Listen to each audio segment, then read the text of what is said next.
Berbagai ketegangan berlatar konflik Perang Gaza terus terjadi meski upaya gencatan senjata penuh hambatan terus dibicarakan. Sebagaimana bentrokan antara proksi Iran dan pasukan AS di Suriah baru-baru ini keluar sebagai gelombang kekerasan baru dalam serangan mematikan yang dilaporkan. Tak ayal, pasukan AS berguguran dengan beberapa di antaranya tewas, sementara sisanya mengalami luka-luka. Lalu seperti apa konflik antara Iran dan AS di Suriah?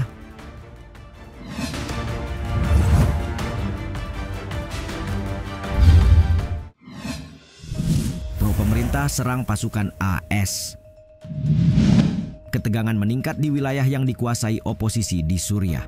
Associated Press melalui rilis yang melaporkan kejadian pada 7 Agustus kemarin menyebut proksi Iran yang didukung pemerintah Suriah melakukan serangan terhadap pasukan oposisi yang didukung AS. Tepatnya di provinsi timur Suriah yang berbatasan dengan Irak dan mengakibatkan 2 orang tewas.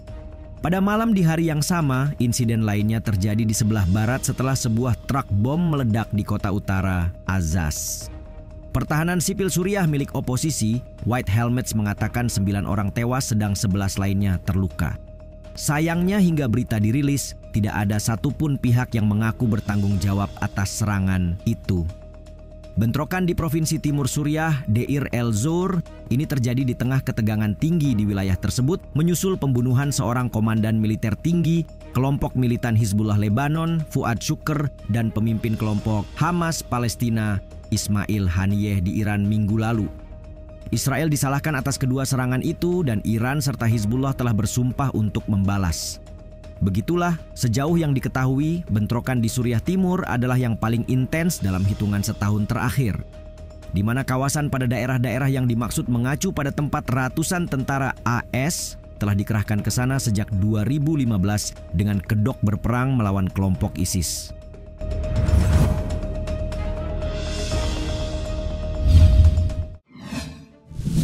Alasan pasukan AS di Suriah. Jika ingin mengetahui alasan dibalik kehadiran tentara AS di Suriah, akan lebih praktis jika menjadikan intervensi Amerika di negara itu sebagai titik tumpu. Ini bermula ketika Suriah dilanda perang saudara pada awal 2011, ketika rezim Bashar al-Assad menindak aksi protes pro-demokrasi dengan keganasan yang tak terduga. Pemerintahan Barack Obama menjatuhkan sanksi terhadap Suriah tak lama setelahnya, dilanjutkan dengan memberi dukungan terhadap faksi pemberontak Tentara Pembebasan Suriah (FSA) secara diam-diam. Mereka sekaligus memberi wewenang kepada Timber Sycamore, di mana Badan Intelijen CIA mempersenjatai dan melatih para pemberontak itu. Anadolu melaporkan pasukan AS di Suriah telah melatih ribuan oposisi YPG PKK di pangkalan militer mereka di wilayah tersebut sejak 2015 dengan dalih memerangi ISIS. Tidak hanya itu, AS disebut pula memberikan banyak senjata dan peralatan tempur kepada kelompok itu. Terbaru pada Agustus 2023, agensi berita Turki yang dijalankan negara menyebut Paman Sam telah mengirim konvoi bala tentara hampir 50 kendaraan ke pangkalan-pangkalan militer di Provinsi Deir ez-Zor, Timur Suriah yang diduduki oleh kelompok oposisi YPG PKK. Sebelumnya pada Januari serta Juni dan Juli, tentara AS juga mengirim bala bantuan ke pangkalan dan pos militer AS di kota Remelan, Tel Beidar, dan Ash-Shaddadi di Al-Hasakah. Menurut Departemen Pertahanan AS, ada sekitar 900 tentara AS yang beroperasi di Suriah pada Februari 2021.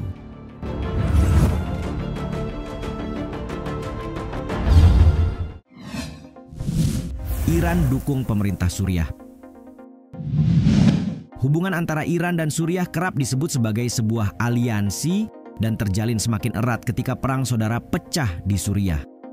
Berbeda dengan AS, Iran diidentikan sebagai pendukung setia rezim Bashar al-Assad. Tidak hanya menawarkan dukungan, Teheran juga dikenal karena kecamannya terhadap oposisi Suriah yang didukung aliansi negara-negara Teluk Arab, Israel, dan Amerika Serikat. Menulis pada jurnal CTC Sentinel edisi khusus Suriah, Karim Sajadpour mengurai dukungan Iran terhadap Suriah di bawah Bashar al-Assad yang disebutnya tak tergoyahkan.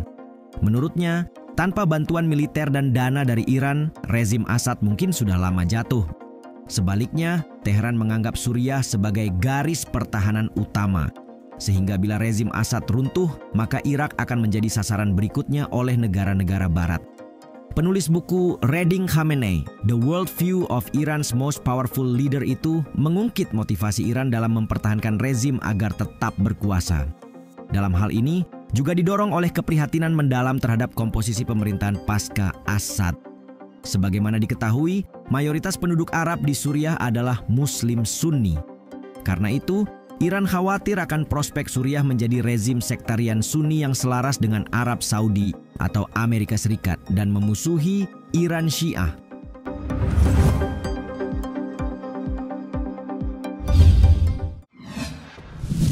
Perang saudara di Suriah. Konflik antara golongan pemberontak pro-demokrasi dan Presiden Bashar al-Assad telah membawa Suriah pada perang besar-besaran yang berlangsung lebih dari 1 dekade.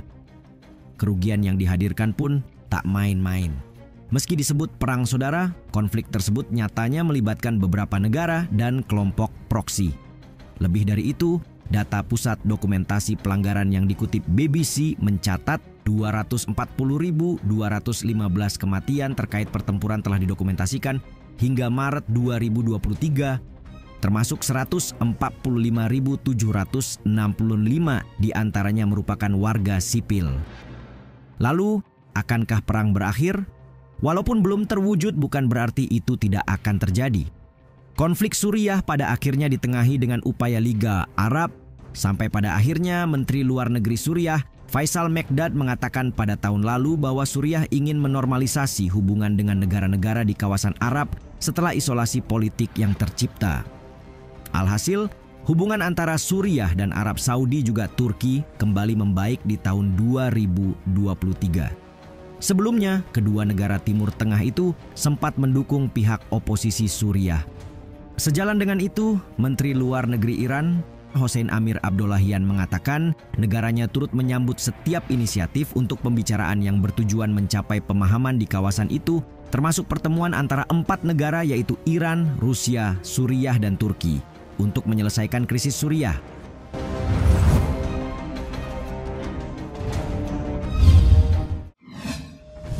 Iran dan Suriah ingin AS hengkang. Seperti diketahui, Amerika membentuk koalisi untuk melawan ISIS dengan menempatkan pasukan tidak hanya di Suriah tapi juga di Irak. Namun seiring dengan peningkatan eskalasi di Timur Tengah, dua negara itu kompak meminta agar pasukan AS baiknya angkat kaki saja dari negara mereka. Ini bermula ketika AS melancarkan serangan ke wilayah Akashat dan Al-Qaim pada Februari untuk menyasar fasilitas IRGC serta kelompok-kelompok milisi yang didukung Iran. Sebuah aksi yang disebut pihak AS sebagai pembalasan atas terbunuhnya 3 tentara mereka dalam serangan pesawat nirawak di Yordania. Pada dasarnya peristiwa tersebut hanya pemantik, sebab sebelumnya keinginan mengusir pasukan Amerika telah disuarakan. Iran misalnya, lewat Menteri Luar Negeri Hossein Amir Abdollahian, negara itu meminta pasukan AS meninggalkan Suriah saat berkunjung ke Damaskus pada Agustus tahun lalu. Sebelumnya pada 2020, Wakil Menteri Luar Negeri Suriah, Faisal Mekdad menyebut teroris sebagai instrumen yang berbiaya murah bagi AS di wilayah Asia Barat. Karenanya ia meminta pasukan teroris Amerika keluar dari Suriah. Alih-alih mempertimbangkan, sebuah laporan yang dikutip Al-Mayadin pada April 2024 menyebut AS ogah angkat kaki dan malah memperkuat pangkalan militernya di Suriah.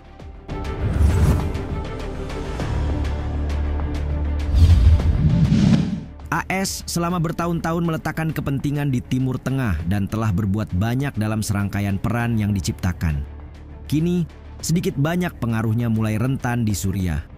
Menurut kalian, apakah insiden kali ini akan menjadi pukulan telak bagi Amerika?